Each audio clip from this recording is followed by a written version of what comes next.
un seul nom, c'est Giono, Jean Giono.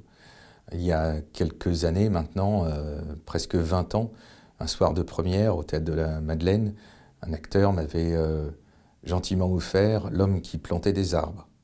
Et ce récit, cette nouvelle, très, très brève, hein, une douzaine de pages, depuis fait partie de mon outillage personnel et intime. Je l'ai toujours sur moi, c'est un livre que j'ai acheté plein de fois, que j'ai fait lire, comme on fait tous avec les livres qui vous marquent. Et donc cette nouvelle que racontait Giono était justement l'histoire d'une rencontre qui s'est avérée fictive de Giono avec Elzéar Bouffier, un berger, rencontré en 1913. Et justement, comme cette nouvelle était fictive, l'envie m'a pris de raconter une vie possible à ce narrateur qui est possiblement pas Giono, qui pourrait ne pas l'être en tout cas.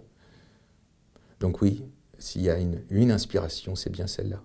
Et peut-être aussi, de toute façon, si cette histoire m'a inspiré, c'est qu'elle réveille des choses personnelles. Et puis dans ce personnage d'Elzéar, moi j'y vois énormément ma mémé, dont j'ai fait un livre, qui, jusqu'à la fin de sa vie, remplaçait ces vieux pommiers malades pour en mettre des jeunes, en sachant très bien qu'elle ne pourrait pas récolter ses pommes.